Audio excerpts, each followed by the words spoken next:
Next है हमारे पास total time stamp ordering protocol. ये basic time stamp ordering protocol से थोड़ा सा डिफरेंट है, कोई ज्यादा खास डिफरेंस नहीं है।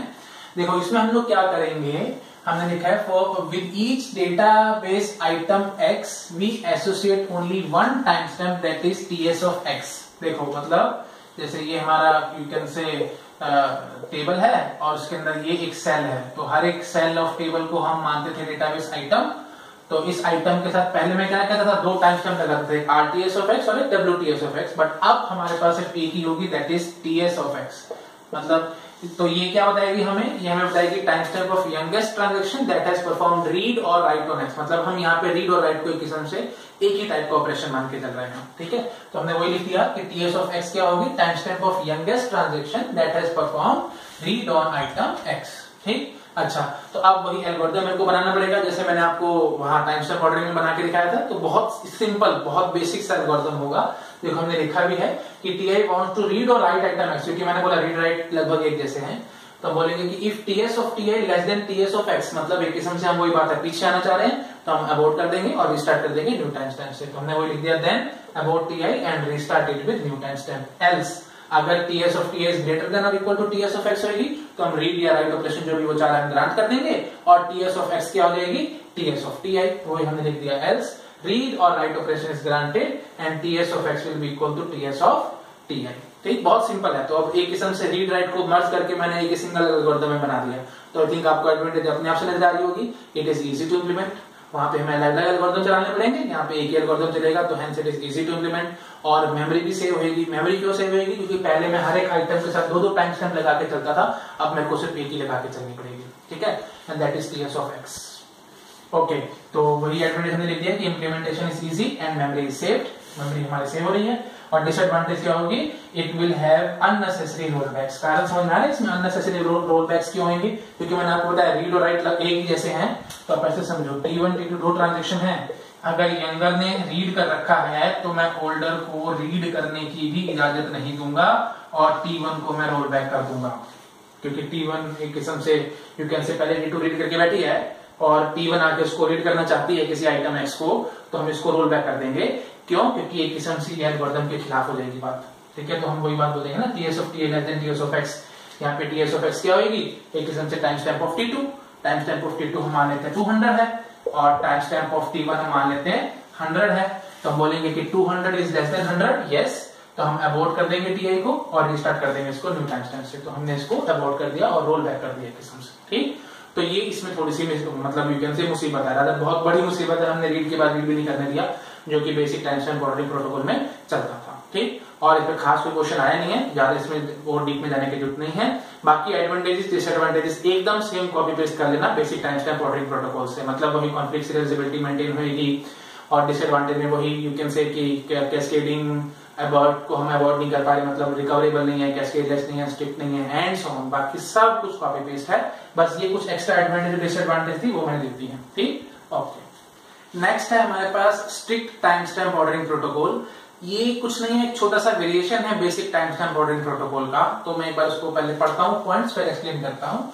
तो basic time stamp ordering protocol does not guarantee recoverable cascadeless and strict schedule. तो ये चीज मैंने आपको बताई थी इसकी डिसएडवांटेज में कि बेसिक टाइम स्टैम्प ऑर्डरिंग में रिकवरेबिलिटी कैस्केडलेस और स्ट्रिक्ट की कोई गारंटी नहीं है, क्योंकि वहां पे हमने कमिटमेंट की तो कोई बात ही नहीं करी थी कि कमिट होगी ट्रांजेक्शन, उसके बाद कोई दूसरी ट्रांजेक्शन उस आइटम को रीड कर सकेगी या राइट कर सकेगी एंड सो ऑन। हमने ऐसी कोई बात ही नहीं करी थी, इसलिए रिकवरेबिलिटी कैस्केडलेस और स्ट्रिक्ट की गारंटी नहीं थी। तो इसीलिए हमारे पास एक वेरिएंट आया जिसको हमने बोला strict time stamp ordering protocol. तो वही हमने पॉइंट लिखा है। So we have a variant of basic time stamp ordering protocol called strict time stamp ordering protocol. और ये नाम से समझो, ये क्या करेगा, स्ट्रिक्ट शेड्यूल की गारंटी करवाएगा। तो वही हमने पॉइंट लिखा है कि as the name suggest it guarantee strict schedules, hence recoverable and cascadeless is also guaranteed। ये बात ऑब्वियस है, अगर स्ट्रिक्ट की हमने गारंटी कर दी तो रिकवरेबिलिटी और कैस्केडलेसनेस अपने आप से आ जाएगी, ठीक है। अच्छा, अब इसमें हमें करना क्या है वो देखो। If T wants to read or write item x such that ts of ti is greater than wts of x, ठीक है। तो अगर कोई ट्रांजेक्शन टी है जो कि रीड या राइट करना चाहती है किसी आइटम को, और खास बात क्या है कि उसकी टाइम स्टैम्प ज्यादा है WTS ऑफ x से। WTS ऑफ x क्या है? Time stamp of youngest transaction that has performed right on x। तो मैं इसको एग्जांपल से दिखाता हूं, ऐसे समझो।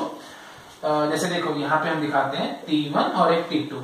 तो T1 में फिलहाल मानता हूं यंगेस्ट ट्रांजेक्शन है जिसने राइट कर रखा है आइटम x पे। तो WTS ऑफ x की वैल्यू क्या होगी? TS of T1। TS of T1 हम मान लेते हैं, सपोज कर लेते हैं 100, और T2 की हम मान लेते हैं 200। तो अब कोई नई ट्रांजेक्शन आई है T2 जिसकी टाइम स्टैम्प 200 है, और वो रीड या राइट करना चाहती है किसी आइटम को, और उस आइटम को राइट किसने किया है? T1 ने। मतलब यंगेस्ट ट्रांजेक्शन T1 है जिसने उस आइटम को राइट किया है। दैट मीन्स हम यहीं पे बोलेंगे कि WTS ऑफ x फिलहाल हमारे पास क्या है? 100 है।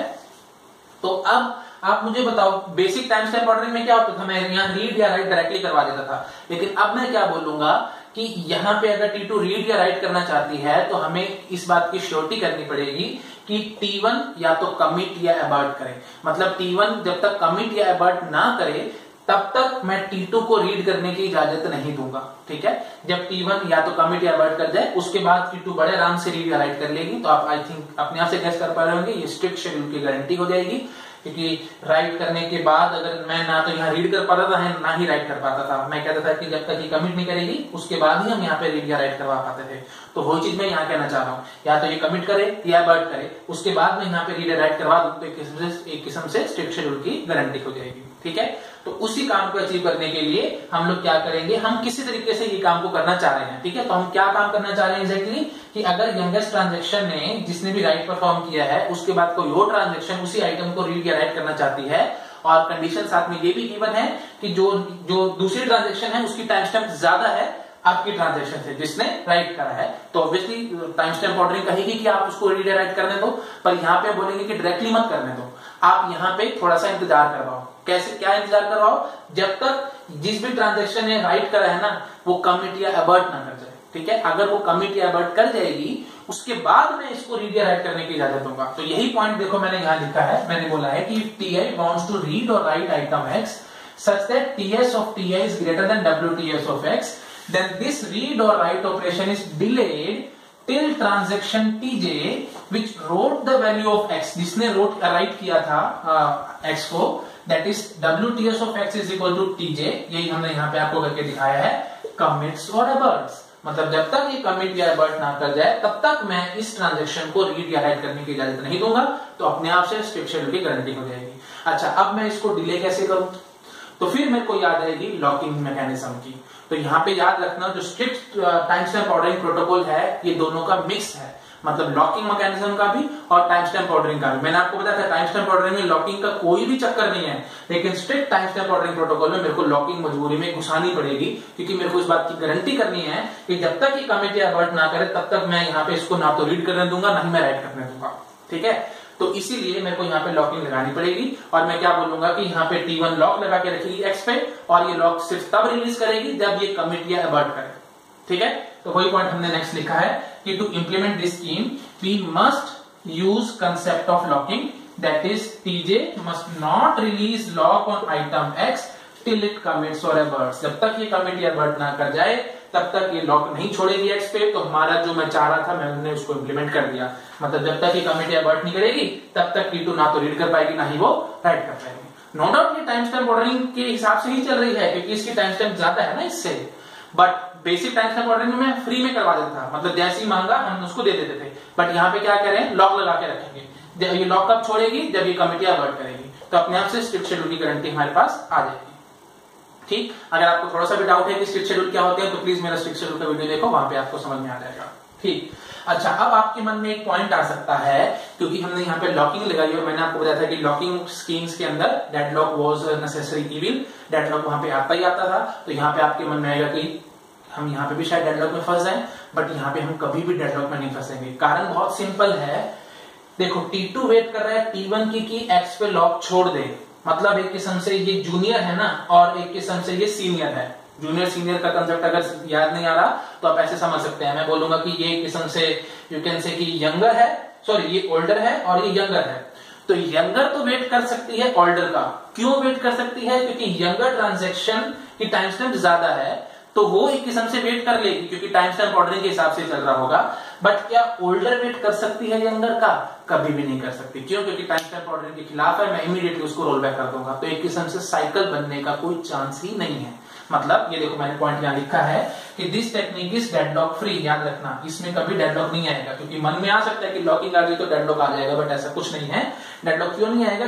देखो, because if T I is waiting for TJ to release lock on X, जैसे यहाँ पे T2 वेट कर रही है T1 का कि एक्स आइटम पे वो लॉक छोड़ दे, then TJ can't wait for T I to release lock on any other item. तो मतलब T1 कभी भी वेट नहीं करेगी T2 का कि T2 किसी आइटम का लॉक छोड़े तो इसको मिले। क्यों? क्योंकि एक किस्म से ये हमारे you can say older transaction है और ये यंगर ट्रांजैक्शन है। तो अगर यंगर पहले से रीड करके बैठी है तो ओल्डर को मैं राइट करने की इजाजत कभी नहीं देता था, और अगर यंगर पहले से राइट करके बैठी है तो भी मैं ओल्डर को रीड करने की इजाजत कभी नहीं देता था। तो एक किस्म से हमें समझ में आ रहा है, क्योंकि हम इस ऐसे जा रहे होंगे और ये चीज तो मैं आपको बार बार बताता हूँ, टाइम स्टैम्प ऑर्डरिंग फॉलो नहीं करवाती है। तो एक किस्म से साइकिल बनने का कोई भी चांस नहीं है। मतलब T2 तो वेट कर पाएगी T1 का, लेकिन T1 कभी भी वेट नहीं करेगी T2 का। अगर बाई चांस T1 को वेट करना पड़ रहा है T2 का, तो मैं इमीडिएटली T1 को उठा के रोल बैक कर दूंगा, क्योंकि मैं बोलूंगा कि टाइम स्टैम्प ऑर्डरिंग प्रोटोकॉल के ये खिलाफ है। ठीक, आई थिंक क्लियर हो गया होगा। साइकिल बनने का कोई चांस नहीं है, तो इट इज डेडलॉक फ्री। तो ये बात बहुत इंपॉर्टेंट है, प्लीज याद रखना। एक टाइम स्टैम्प ऑर्डरिंग प्रोटोकॉल है मेरे पास, जिसको हम बोल रहे हैं strict time stamp ordering protocol, जो कि स्ट्रिक्ट शेड्यूल की गारंटी भी कर रहा है, साथ साथ कॉन्फ्लिक्ट सीरियलाइजेबिलिटी की गारंटी भी कर रहा है, और साथ साथ डेडलॉक फ्री भी है। तो ये बहुत बेस्ट और बहुत अच्छी टेक्निक है, क्योंकि हमारे पास स्ट्रिक्ट टू फेज लॉकिंग था। स्ट्रिक्ट टू फेज लॉकिंग में हमने कॉन्फ्लिक्ट सीरियलाइजेबिलिटी की भी गारंटी कराई थी, साथ साथ स्ट्रिक्ट शेड्यूल की भी गारंटी कराई थी, बट वहां पे मैं डेडलॉक में फंस जाता था। यहाँ पे क्या खास बात है, मैं कॉन्फ्लिक्ट सीरियलाइजेबिलिटी की भी गारंटी करवा रहा हूँ, स्ट्रिक्ट शेड्यूल की भी गारंटी करा रहा हूँ, और डेडलॉक फ्री भी लेके आ रहा हूँ। ये सबसे बड़ी मेन एडवांटेज है strict time stamp ordering protocol की, जो आपको माइंड में रखनी है। ठीक, ओके।